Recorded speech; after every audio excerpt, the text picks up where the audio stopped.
ဖုန်းကိုတနေ့6နာရီကျော်ကြည့်ရင်တင့်ခန္ဓာကိုယ်မှာဒီ9ခုဖြစ်လာနိုင်ပါတယ်နံပါတ်1တစ်ချက်မျက်စိပင်ပန်းခြင်းမျက်စိကတားကြည့်ပါများမျက်စိပင်ပန်းတာတွေမျက်စိနာတာတွေမျက်စိမှုန်တာတွေမျက်ရိုးကိုက်တာတွေအထိဖြစ်နိုင်ပါတယ်နံပါတ်2တစ်ချက်အိတ်မပြောခြင်းဖုန်းကနေထွက်တဲ့ကျွန်တော်တို့ဒီ blue light ကြောင့်မို့လို့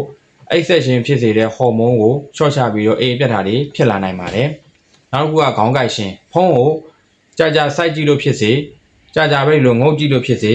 ခေါင်းမှာကိုက်စေပါတယ်ခေါင်းတစ်ချမ်းလည်းကိုက်စေပါတယ်ပြီးလို့ရှိရင်ကျွန်တော်တို့လေဘင်းတွေပခုံးတွေနာခြင်းဖုံးုံဒီလိုမျိုးငုံပြီးတော့ကြည့်နေရလို့ရှိရင်လေဘင်းတွေရဲ့ position မမှန်ဘူးကြောင့်ငုံကြည့်ရတဲ့အတွက်ကြောင့်မို့လို့လေဘင်းမှာဒဏ်တွေဖြစ်နိုင်ပါတယ်နောက်ဆုံးပိတ်ကြီးပေါင်းယောဂါအထိပါဖြစ်နိုင်ပါတယ်နောက်နံပါတ်5အချက်မှာအာယုံဆူဆိုင်မှုလျော့နေလာခြင်းပဲဖြစ်ပါတယ်ဖုံးုံတားကြီးကြည့်တဲ့အတွက်ကြောင့်မို့လို့လူကလည်းအာရုံထူးခြားမှုတွေကျော်နေလာပြီးတော့ brain ရဲ့ function တွေကိုပါထိခိုက်စေနိုင်ပါတယ်။ဒါတွေကိုမဖြစ်အောင်ဆိုလို့ရှိရင်ကျွန်တော်တို့